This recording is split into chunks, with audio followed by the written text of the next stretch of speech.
आद'ब आरो गुन गोनां सोलोंथाइ मावथांखि बायदियै अंडर 13 फुटबल टुर्नामेन्टखौ उदालगुरि जिल्ला एबसुआ दिनै बेखेवबाय। बे 13 बोसोरनि उन्दै बैसोनि गेलेनायखौ बेखेवनानै होयो दुलाराय बर' फरायसा आफादनि नेहाथारि आनन्द दैमारिया। मख'जाथावदि दिनै इयुथ स्किल डेजों लोब्बा लाखिनानै दिनैनि सानावनो बे गेलेनायखौ बेखेवबाय होननानै फोरमायो उदालगुरि जिल्ला दुलाराय बर' फरायसा आफादनि आफादगिरि कर्नेलियास दैमारिया। लोगोसे मिरु दुलाराय बर' फरायसा आफादनि नेहाथारि आनन्द दैमारि बिथाङा फोरमायबावो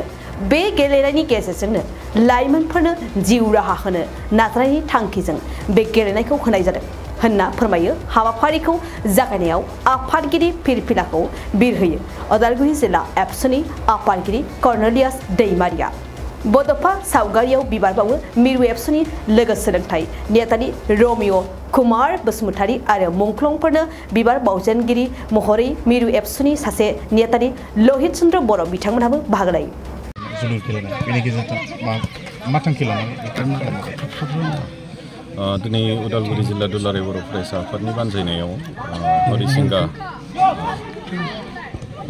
हायार सेकेन्डारि स्कुलनि गेलेग्रा फोथाराव जोङो जिल्लानि सिङाव जोंनि जिथु 13 बोसोर बैसो सिंनि जोलुर बादायलायनायखौ दिनै जों बेखेवबाय। बेखौ जोङो जिल्ला हिसाबै मोननै जनाव राननानै बे खेलाखौ होनाय जायो। मोनसेया जाहैबाय बे हरिसिंगानि जे हायार सेकेन्डारि स्कुलनि प्लेग्राउन्ड आरो मोनसेया भेरगावआवहाय बे सेकेन्ड नैथि जन हिसाबै जों बेखौ लानाय जादों। भेरगावआव जोङो 18 अक्ट'निफ्राय जों बेखौ जागायगोन। दा दिनै साफ्रोमबो इयुथ्सफोरनिसिम जिहेतु दिनै वर्ल्ड इयुथ स्किल डे हिसाबै वर्ल्ड इयुथ स्किल डेनि साफ्रोमबो इयुथ्सफोरनिसिम आंनिफ्राय गोजोन हामलायनाय बावहरदों। आरो बेजोंनो जों दिनै दुलाराय बर' फरायसा आफाद उदालगुरि जिल्लाया जिहेतु जोंनि लाइमोनफोरखौ गेलेनाय बिथिङावबो स्किल खालामनायनि मोनसे थांखि लानानै थांनाय 2010निफ्रायनो जोङो बे 13 बोसोर बैसोसिमनि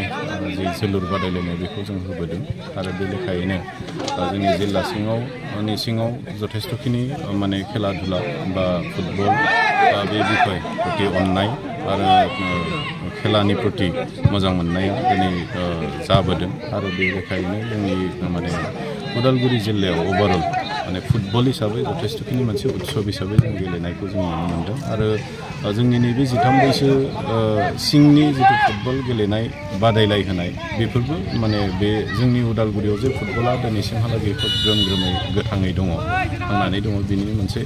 माने सिन होननानै जों बुंनो हायो। दा बे हिसाबै दिनै बे हरिसिंगायावहाय सेथि गेलेदों हरिसिंगा दख'रा दुलाराय बर' फरायसा आफाद। बिनि हेंथायै गेलेदों आमबागा दख'रा दुलाराय बर' फरायसा आफाद। बेवहाय प्राय 12टा टिमा हरिसिंगानि बे जनावहाय बाहागो लागोन आरो 10 टिमा भेरगाव जनावहाय बाहागो लानाय जागोन। बेजों लोगोसे आइजोफोरनि थाखाय बेबायदि 13 बोसोर बैसोनि सिगां बेबायदि थांखि लानाय दङ। थांखि हिसाबै जोङो बेबायदि आइजोफोर हिसाबै जोङो लानाय जायाखै दिनैसिम। खिन्थु थांनाय समफोराव जों एसे माने सानखांनाय जादोंमोन। नाथाय माखासे माने गेलेनाय बिथिङाव ओरैनो ओभारअल इन्टारनेशनेल लेभेलाव अंडर 14नि सिङाव माने थानाय बिथांमोनखौ हौवासा बा हिन्जावसाखौ बेबायदि डिफारेन्स खालामालाबासिनो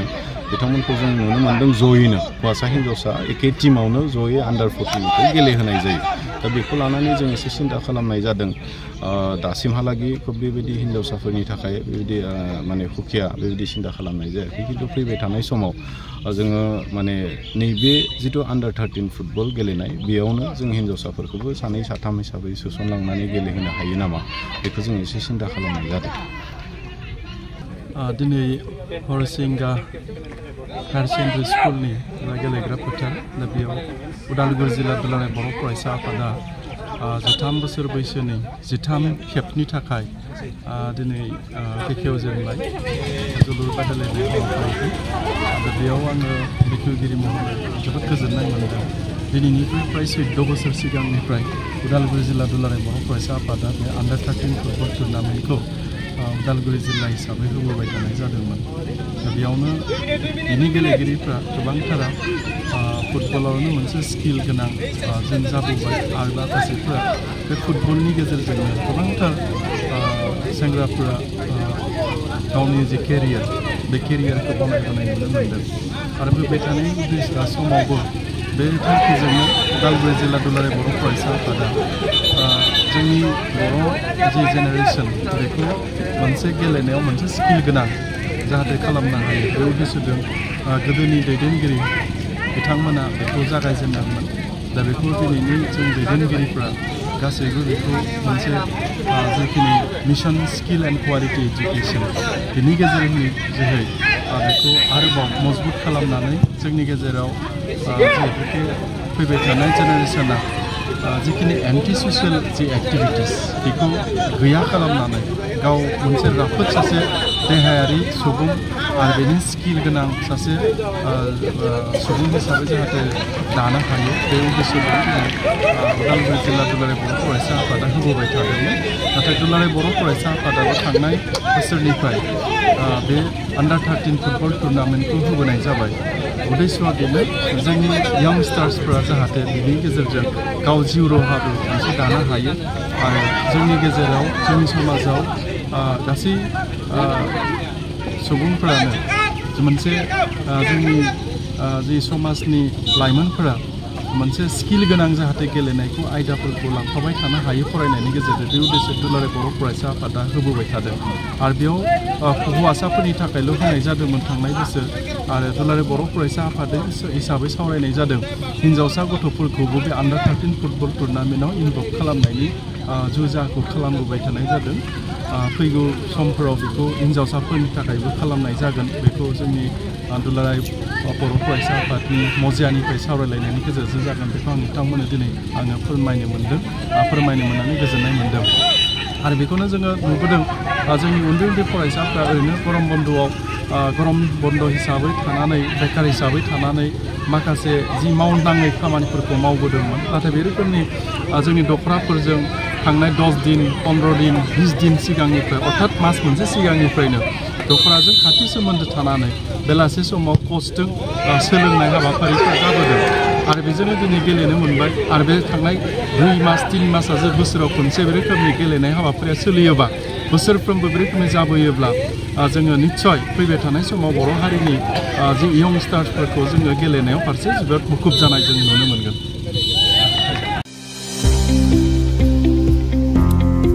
सोलोंथाइ बोसोर 2023-24 नि थाखाय फरायसाफोरनो गोदानै मुं थिसननाय लानानै फैदों क'क्राझारनि डक्टर सभा ब्रह्म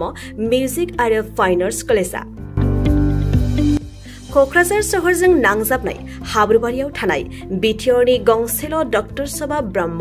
मिउजिक आरो फाइन आर्ट्स सरकारि कलेजआव दायो फरायसाफोरनि गोदानै मुं थिसननाया अनलाइननि गेजेरजों सोलिगासिनो फरायसाफोरा क'क्राझार मिउजिक एन्ड फाइन आर्ट्स.in वेबसाइटआव थांनानै मुंखौ थिसननो हागोन 12 थाखो उद्रिसारनाय फरायसाफोरा bachelor of fine arts bachelor of music आयदानि थाखाय मुं थिसननो हागोन बे सरकारि कलेजआव मोजां सोलोंथाइजों लोगोसेयैनो हौवासा हिन्जावसाफोरनि थाखाय आलादा आलादायै हस्टेलनि खाबुबो दं गोसो गोनां फरायसाफोरा क'क्राझारनि डक्टर सभा ब्रह्म मिउजिक आरो फाइन आर्ट्स सरकारि कलेजआव गोदानै मुं थिसननोब्ला नैबे मबाइल नम्बर 9085292451 आरो 936549127 आव थोंजों सुलाद लानो हागोन